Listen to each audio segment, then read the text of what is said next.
Yes, who will tell inertia? What is inertia? Students, who will tell me inertia क्या होता है?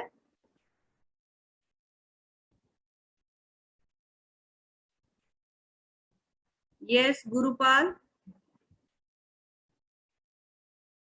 What is inertia?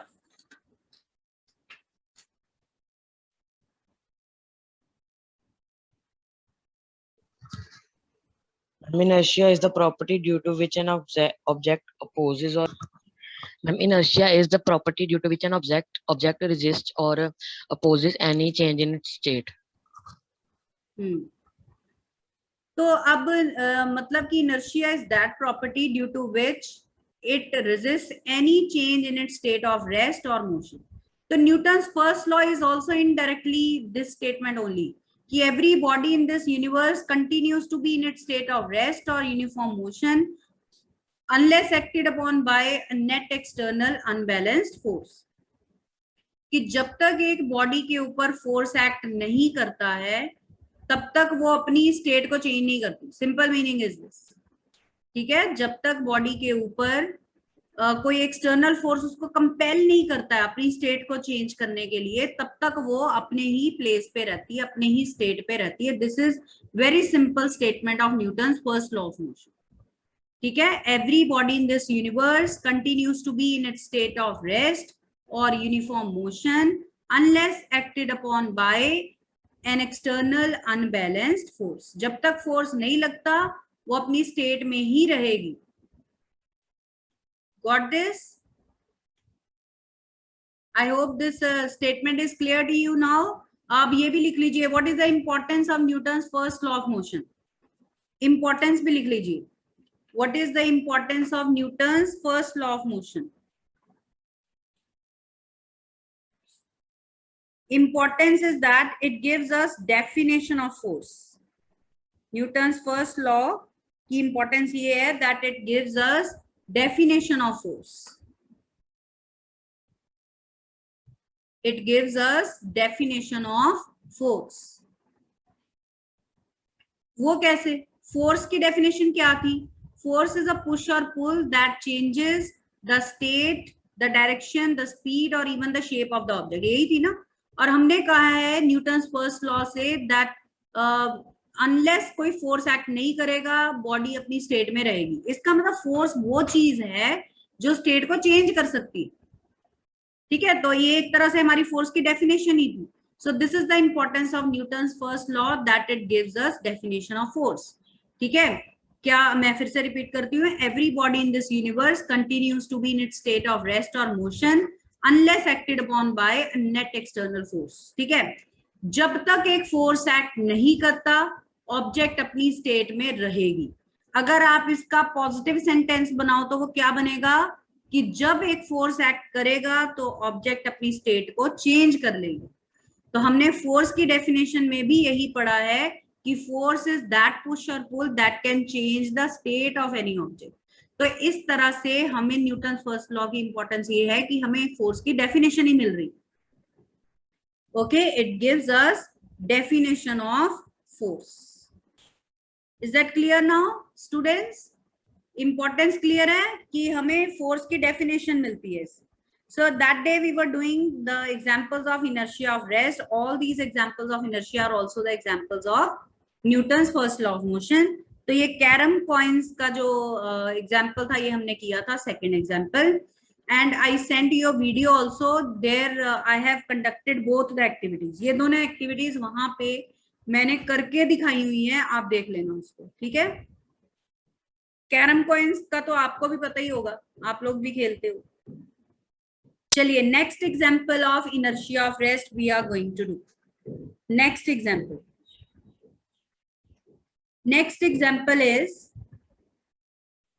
बस वाले जितने एग्जाम्पल है ना वो इनर्शिया के हैं, आपको याद आ जाएगा. तो बस का एग्जाम्पल करते हैं. Suppose you are sitting in a bus. ठीक है, बस इज स्टेशनरी. एकदम से ड्राइवर जो है उसको स्टार्ट कर देता है बस को, तो आपको जर्क लगेगा. किस साइड पे, किस डायरेक्शन में लगेगा? Suppose the bus has started moving forward, तो आपको किस डायरेक्शन में जर्क लगेगा? फॉरवर्ड डायरेक्शन में कि बैकवर्ड डायरेक्शन में? Backward direction. ठीक है, तो आपका अगर बस जो है एकदम से आगे स्टार्ट हुई तो आप पीछे की तरफ आपको जर्क लगता है। This is due to inertia of rest. ठीक है, तो लिखिए इसका question. When a bus starts suddenly, when a bus starts suddenly from rest, when a bus starts suddenly from rest, the passengers feel a jerk, the passengers feel a jerk in the backward direction. Why? When a bus starts suddenly from rest, then the passengers feel a jerk in the backward direction. Why? तो why this happens, क्यों वो passengers है उनको backward direction में jerk लग रहा है?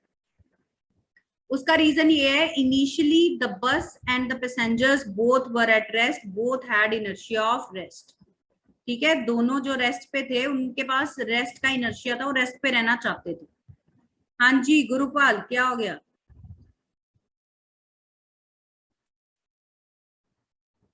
तो ये क्या है, this is because of inertia of rest. पहले बस भी रेस्ट पे है और जो पैसेंजर्स है वो भी रेस्ट पे है, दोनों रेस्ट पे रहना प्रेफर करेंगे। अब ड्राइवर ने क्या किया, उसने बस को स्टार्ट कर दिया, बस हैज टू मूव। ठीक है, उसका इंजन स्टार्ट हो गया तो बस को तो मूव करना ही पड़ेगा, वो उसको तो इनर्शिया का कोई वो नहीं होगा। ठीक है, but you people, you don't want to change your state from rest to motion instantly. आपका मन नहीं कर रहा एकदम से अपनी स्टेट को चेंज करने के लिए। तो क्या होगा कि for a moment, to cancel the effect of forward motion, you move in backward direction to cancel that effect. आपकी बॉडी जो है उस चेंज को इतनी जल्दी एक्सेप्ट नहीं करेगी।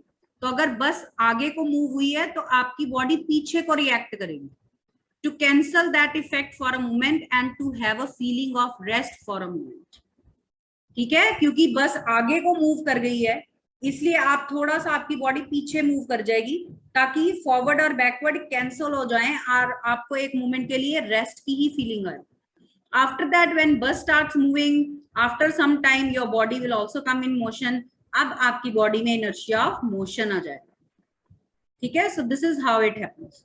तो अगर बस फॉरवर्ड मूव की है तो आपकी बॉडी बैकवर्ड मूव करेगी to cancel that forward motion of the bus, to have a feeling of rest for a moment. अब फॉरवर्ड अगर एक चीज मूव की है तो वो दूसरी चीज जो है वो रेस्ट पे रहने की फीलिंग कैसे लेगी? By moving in the opposite direction. तो the body of passengers reacts in the opposite direction to cancel that effect, to have a feeling of rest for a moment. Is that clear students? ठीक है, लिख लीजिए इसको, थोड़ा सा hint लिख लीजिए, पूरा नहीं लिखवाऊंगी मैं। तो आप ये लिखोगे, initially the bus and the passengers are at rest. Initially, the bus and the passengers are at rest. They possess inertia of rest. They possess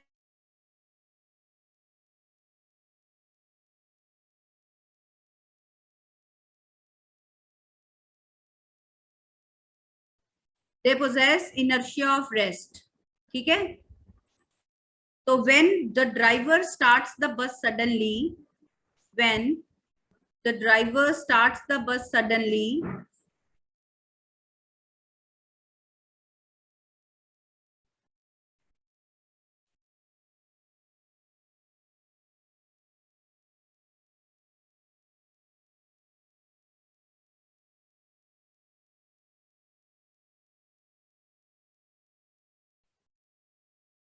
ठीक है, तो क्या होगा, initially the passengers and the bus are at rest, they possess inertia of rest. ठीक है, when the driver starts the bus suddenly, when the driver starts the bus suddenly, the body of passengers feels a backward jerk. When the driver starts the bus suddenly, the body of passengers feels a backward jerk to have a feeling of rest for a moment. To have a feeling of rest for a moment. To have a feeling of rest for a moment. ठीक है,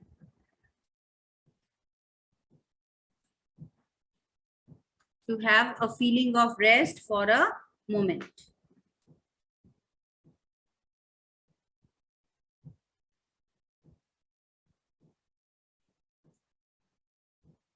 तो ये इसकी explanation, right? चलो अब अगले examples तो आप खुद ही कर लोगे. नेक्स्ट एग्जांपल लिखिए इसका.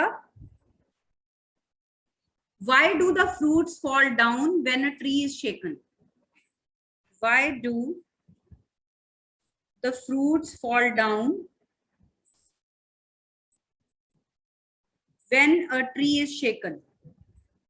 Why do the fruits fall down when a tree is shaken? एक ट्री को शेक करते हो आप जोर जोर से, तो उसके फ्रूट्स नीचे कैसे गिर जाते हैं? बिल्कुल वैसा ही एक और एग्जांपल भी है, दोनों का आंसर सेम ही होगा.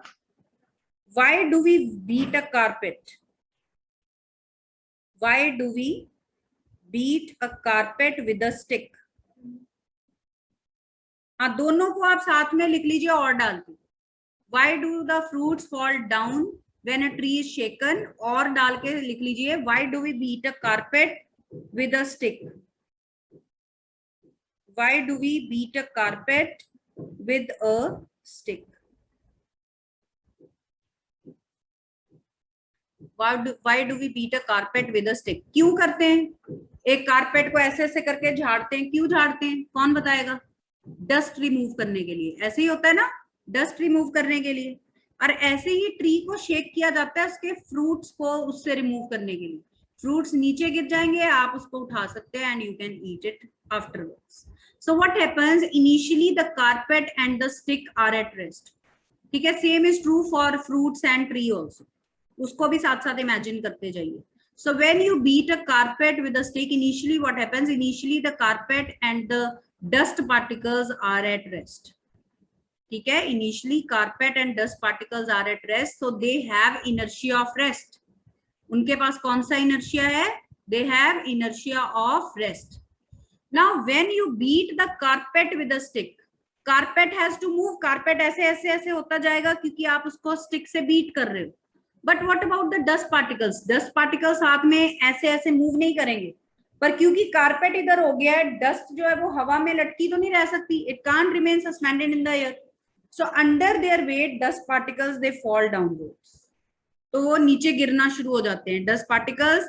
This way dust gets detached. इस तरह से डस्ट रिमूव होती जाती है. Is that clear? ठीक है, लिखिए इसका answer. Initially the carpet and the dust particles are at rest. They have inertia of rest. Initially the carpet and the dust particles are at rest. They have inertia of rest. When the carpet is beaten with a stick, अब क्या होता है? When the carpet is beaten with a stick, when the carpet is beaten with a stick, then what happens? The carpet moves along. The carpet moves. ऐसे लिख लो. The carpet moves, but the dust particles won't. या don't. Carpet moves, but the dust particles don't. क्यों नहीं move करते? वो आपको वैसे समझाने के लिए बोल रही हूँ. Because force has been applied on the carpet, not on the dust particles. तो जिस पे फोर्स लगाया गया है उसको तो मूव करना ही पड़ेगा. Why will the dust particles move? They were at rest. They will prefer to be at rest. ठीक है? So, but the dust particles won't move. Under their weight, they fall on the ground. So, under their weight, they fall on the ground. Hence, they get detached. Under their weight, they fall on the ground. Hence, they get detached. इस तरह से वो अलग हो जाते हैं. ऐसे ही fruits tree से अलग हो जाते हैं. ठीक है? So these were different examples of inertia of rest. So then we come to second type, inertia of motion. Now let us do examples of inertia of motion. अब heading दे दीजिए examples of inertia of motion. Already we have defined inertia of motion. तो इसका मतलब ये है कि when an object is in motion, it will prefer to remain in motion. अब वो रेस्ट पे आना नहीं चाहेगी. ठीक है, अगर आप मोशन में हो, आपका मन करता रहेगा हम मोशन में ही रहें, अब आपका रुकने का मन नहीं करेगा। अगर कोई रोकेगा आप उसको रेजिस्ट करो। This is the simple meaning, ठीक है। फर्स्ट एग्जांपल है, why does an athlete run certain distance before taking a long jump? Why does an athlete run certain distance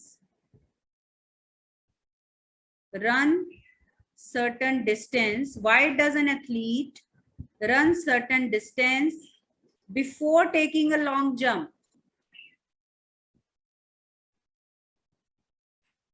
Before taking a long jump, ऐसे ही होता है ना कि athlete जो है खड़े खड़े जंप नहीं ना मार देता, लॉन्ग जंप लेने से पहले वो भाग के आता है। अगर खड़े खड़े वो यहाँ पे जंप मार देगा तो he won't be able to cover more distance, ठीक है। तो क्यों नहीं ज्यादा डिस्टेंस कवर कर पाएगा? Because right now he was at rest. So if he takes a long jump as such, तो उसका कुछ एनर्जी, कुछ टाइम जो है वो स्टेट चेंज होने में यूज अप हो जाएगा। उसकी बॉडी पहले रेजिस्ट करेगी, ठीक है, वो उस रेजिस्टेंस को ओवरकम करेगा, पूरा जोर लगाएगा, तो कुछ टाइम और कुछ एनर्जी उसकी स्टेट चेंज करने में यूज अप हो जाएगी। तो वो जब कुछ एनर्जी उसकी उसमें वेस्ट हो गई तो he won't be able to take a long jump. अब अगर वो कुछ डिस्टेंस भाग के आता है तो उसकी बॉडी पहले से मोशन में आ गई, he now has inertia of motion and he will want to remain in motion now. अब वो मोशन में ही रहना चाहेगा, this will help him in taking a longer jump. तो अब वो पहले से ही भाग रहा है, थोड़ा और जोर लगाएगा, वो जंप करेगा तो वो ज्यादा दूर पहुंचेगा।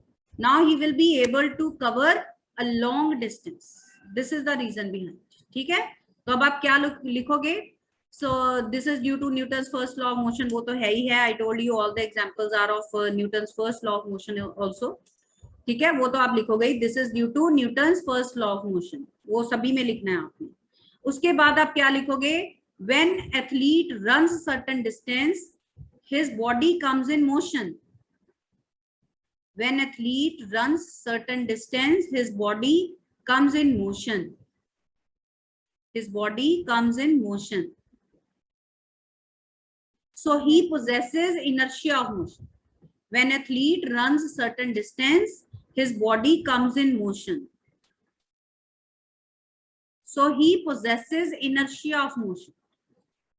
अब उसके पास inertia of motion आ गया। He possesses inertia of motion. So he is able to take a longer jump. He is able to take a longer jump.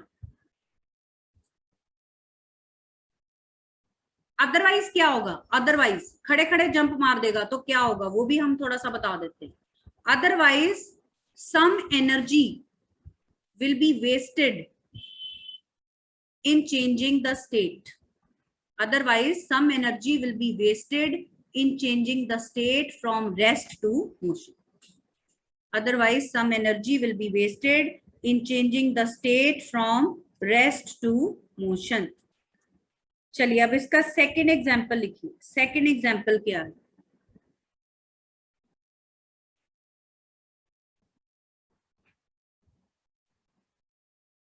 First example is clear, second example. अब इसका ये है कि when a man standing in a moving bus, when a man standing in a moving bus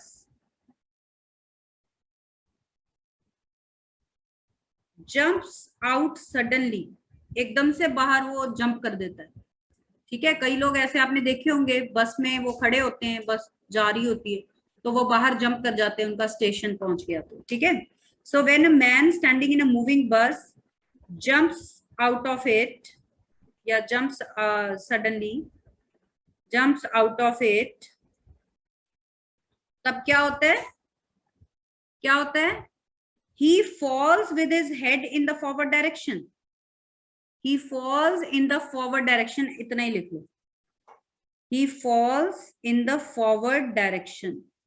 तो आगे को गिरता है वो, क्या वो एक जगह पे खड़ा रहता है? बताइए।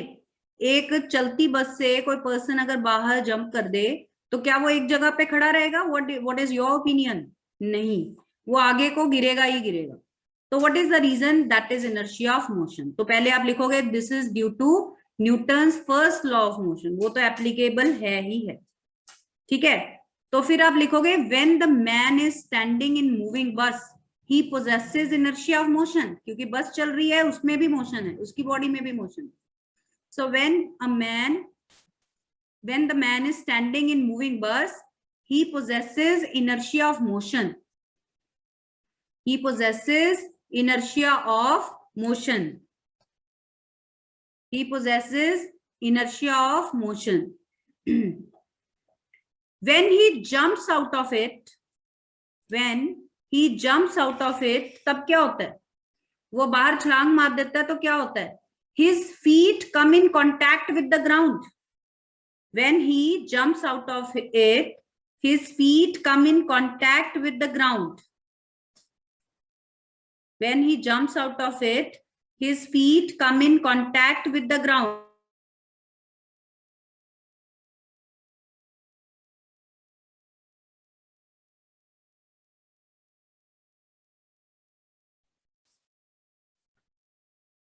ठीक है, his feet come in contact with the ground. तो जब उसने जंप किया उसके फीट को तो रुकना ही पड़ेगा, feet have to come to rest, ठीक है। They because they come in contact with the ground, the feet come to rest. But upper part of his body is still in motion. उसकी upper part जो है body की, वो तो motion में ही रहेगी ना अभी तक, तो उसका अपर पार्ट अभी भी मूव कर रहा है आगे को, तो वो आगे को गिर जाएगा। He will fall in the forward direction, ठीक है। तो आप क्या लिखोगे? When he jumps out of the बस his feet come in contact with the ground, feet come to rest, but upper part of his body is still in motion. Upper part of his body is still in motion. Upper part of his body is still in motion for a moment. एक moment के लिए ऐसे होगा, still in motion for a moment. So he will fall with his head in the forward direction. So he will fall with his head in the forward direction. This is the reason. So he will fall with his head in the forward direction. Is that clear? Is that clear? तो आगे को गिरेगा। बिल्कुल ऐसा ही एक और question है हमारे पास, बस वाला ही है वो भी। Now you are sitting in a bus is moving, right. अब ड्राइवर एकदम से ब्रेक लगा देता है, व्हाट विल हैपन? अब उसने ब्रेक लगाई, आप आगे को गिरने की टेंडेंसी रखते हो, you feel a jerk again, but now in the forward direction. You feel a jerk in the forward direction now, ठीक है। तो वो क्यों हो रहा है, कोई बता सकता है क्या?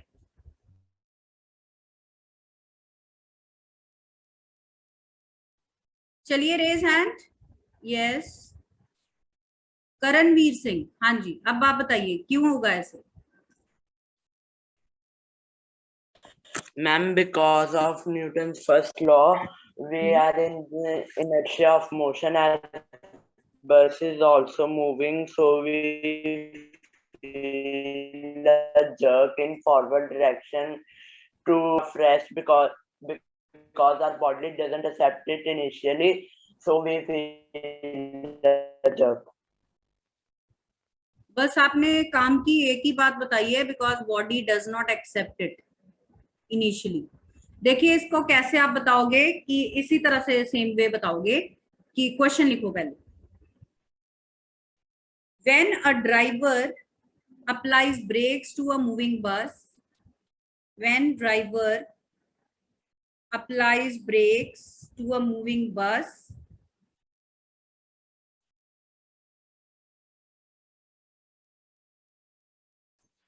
when driver applies brakes to a moving bus, the passengers feel a forward jerk. The passengers feel a forward jerk. Why? When driver applies brakes to a moving bus, passengers feel a forward jerk. Passengers feel a forward jerk. Why?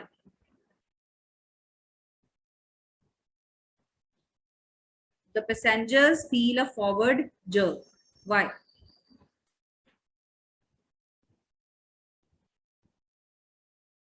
तो उसका reason ये है कि जब बस में पहले वो पैसेंजर्स जा रहे हैं मूविंग बस में, दे possess inertia of motion.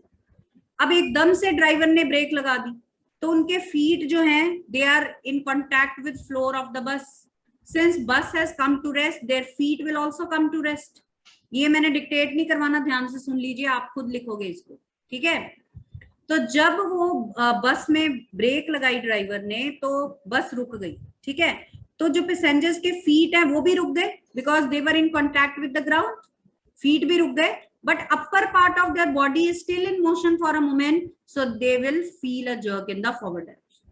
Feet रुक गए पर अपर पार्ट जो उनकी बॉडी का अभी भी मोशन में है, so it will feel a jerk in the forward direction. It will fall forward.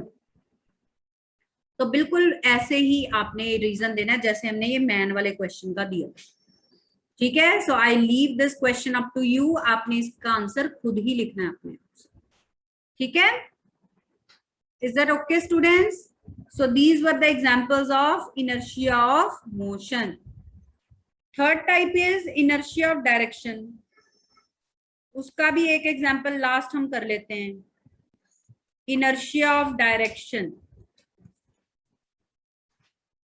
Inertia of direction, तो एक बार मैं आपको डेफिनेशन रिमाइंड करवा दूं. क्या था? Suppose you are moving in one direction. If suddenly there is change in direction, then what will happen? You will try to resist to that direction. आप उस डायरेक्शन को भी जल्दी चेंज नहीं करना चाहोगे. सो this is called inertia of direction, ठीक है. तो चलिए ये हम